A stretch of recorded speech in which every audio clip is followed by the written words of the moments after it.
क्षमा और दया आध्यात्मिक कहानी।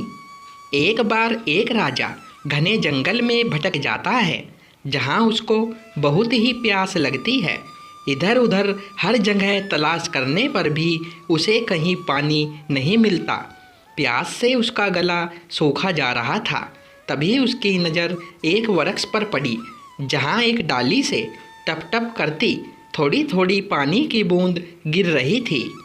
वह राजा उस वृक्ष के पास जाकर नीचे पड़े पत्ते का दोना बनाकर उन बूंदों से दोने को भरने लगा। जैसे तैसे लगभग बहुत समय लगने पर वह दोना भर गया और राजा प्रसन्न होते हुए जैसे ही उस पानी को पीने के लिए दोने को मुंह के पास ऊंचा करता है, तभी वहां सामने बैठा हुआ एक तोता टें टें की आवाज़ करता हुआ आया। उस दोने को झपट्टा मार के वापस सामने की ओर बैठ गया।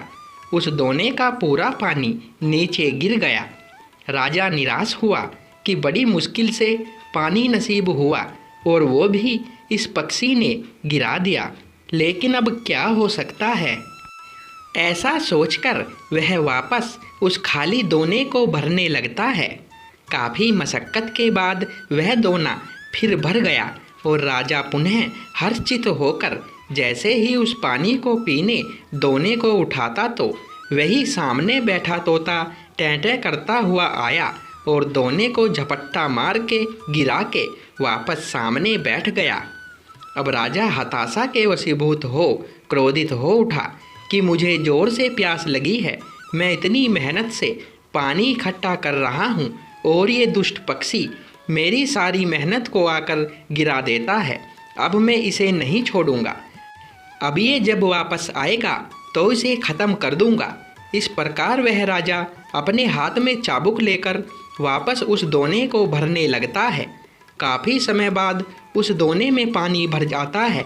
तब राजा पीने के लिए उस दोने को ऊंचा करता है और वह तोता पुनः टें टें करता हुआ जैसे ही उस दोने को झपट्टा मारने पास आता है, वैसे ही राजा उस चाबुक को तोते के ऊपर दे मारता है और उस तोते के वहीं प्राण बखेरू उड़ जाते हैं।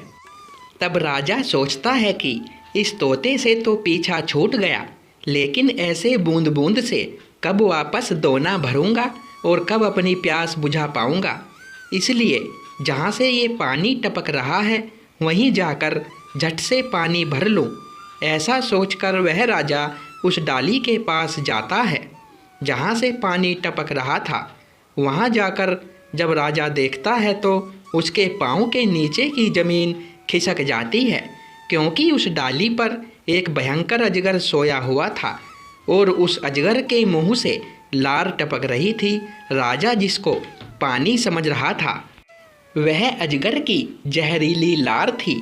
राजा के मन में पश्चाताप का समंदर उठने लगता है कि हे प्रभु, मैंने यह क्या कर दिया। जो पक्षी बार बार मुझे जहर पीने से बचा रहा था, क्रोध के वशीभूत होकर मैंने उसे ही मार दिया। काश मैंने संतों के बताए उत्तम क्षमा मार्ग को धारण किया होता, अपने क्रोध पर नियंत्रण किया होता, तो ये मेरे हितैषी निर्दोष पक्षी की जान नहीं जाती। हे भगवान, मैंने अज्ञानता में कितना बड़ा पाप कर दिया। हाय, ये मेरे द्वारा क्या हो गया।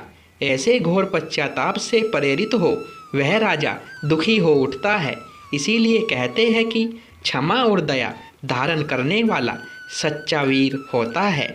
क्रोध में व्यक्ति दूसरों के साथ साथ अपने खुद का ही बहुत नुकसान कर देता है। क्रोध वो जहर है जिसकी उत्पत्ति अज्ञानता से होती है और अंत पश्चाताप से होता है। इसलिए हमेशा क्रोध पर नियंत्रण रखना चाहिए। दोस्तों, कहानी पसंद आई हो तो वीडियो को लाइक, शेयर और चैनल को सब्सक्राइब करें। धन्यवाद दोस्तों।